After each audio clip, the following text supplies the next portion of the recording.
Hello, I'm Lee, and I was determined to use video in this investigation, so I'm attempting to use a new program called Zentation. So we will see how this goes.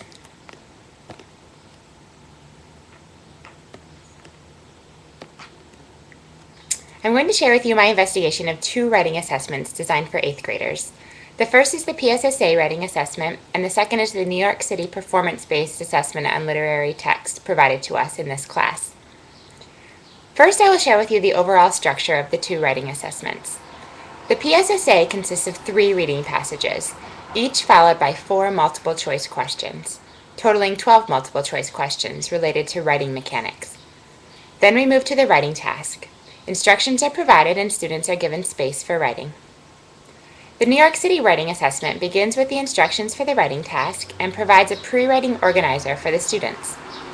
Students are then given space for writing and finally are asked step-back questions related to their process. It is clearly stated in the instructions that the pre-writing and step-back questions will be collected, but not graded. The multiple-choice questions on the PSSA assessment intrigued me because I have never seen these concepts assessed in this way before. The concepts tested through the multiple-choice questions were sentence combining, capitalization, main idea, comma usage, spelling, sentence structure, sentence clarity, sentence order, word placement, and punctuation. Listed here are 2 examples of the types of multiple-choice questions asked on the PSSA. If you take a minute to read through the first question, you can easily see how a student would get confused and probably resort to just randomly choosing an answer in order to move on. By asking these limiting questions, I do not think that students can accurately display their knowledge of these skills. To me, it seems very contrived and superficial to assess these concepts in writing that is not the student's own. My belief is that the only authentic method of assessing these skills is through the student's correct usage of them in their own writing. Now for the actual writing prompts. The PSSA writing assessment asks students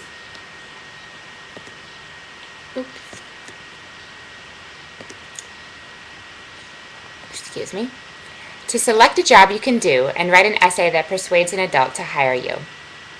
Now, I was surprised by the lack of specificity in this prompt, and so I went to the reading prompt, the 8th grade reading assessment, to see if I could find a more direct prompt. And this is what I found. State the theme of the passage and use at least 2 examples from the passage to explain your response. Slightly more specific, but still fairly open-ended. Well, the New York City grade 8 writing prompt is as follows. Write a multi-paragraph essay in which you explain what you think was a significant barrier to Mrs. Stevenson's ability to get her message across. Include evidence from the play that illustrates the difficulties the identified barrier caused Mrs. Stevenson. Your response should be written for an audience that is familiar with the play and should follow the conventions of standard English.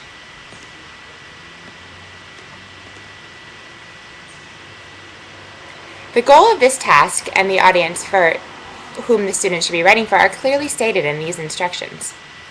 The source of the information from which the student should draw from in their writing is also very clear. In the PSSA writing prompt, there is not a common source from which the students would draw. They are just asked to write from their own experience, something which has extreme variance across students. The PSSA prompt is also very tied to the student's personal abilities and feelings of competence and confidence. Whereas by drawing from a literary text, the New York City prompt provides a more equal playing ground. The prompt from the PSSA reading test provides a common source, but the concept of choosing a theme is still very open-ended. Next, I would like to compare the organizational supports provided by each assessment. The New York City assessment provides this graphic organizer to help the student organize their thinking before writing. However, I felt like the structure may confuse the student because the prompt asks them to choose one barrier, but then the graphic organizer asks them to think about 3 different barriers. This is obviously a brainstorming tool rather than a pre-writing tool, but I'm not sure that this is clear to the students. The PSSA lists a few key items to consider during their 3 stages of writing: planning, writing, and proofreading. Obviously assuming that students would complete these steps in order, a theory that contradicts most of the research we have been reading during this class. In addition, the advice provided is very general, to the point where it doesn't seem helpful at all. I'm not sure if saying, think about what you want to write, would really support the student in their planning in any way. But it may serve as a reminder to engage in the writing process, as they would with any other piece of writing. Finally, I would like to share my findings from my investigation of the rubrics associated with each task. The New York City assessment lists the description of each score, 0 through 4, but also provides possible answers and potential evidence to support each answer as could be expected by each score. I found this to be very helpful in terms of creating inter-grader reliability. The PSSA writing task is scored in 2 ways.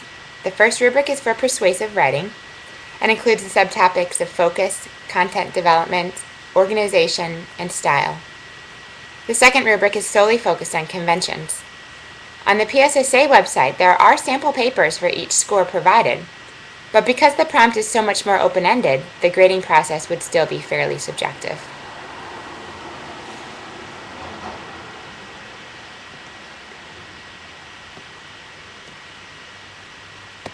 In closing, my final analyses from this investigation are as follows. I felt like the multiple choice questions related to writing skills lacked authenticity. I found that my feeling is that the task specificity supports students in writing, and that concrete organizers also support students in writing. Finally, I felt like tasks that draw from a common literary source increased the equity for students and graders. Thank you for taking the time to listen to my investigation.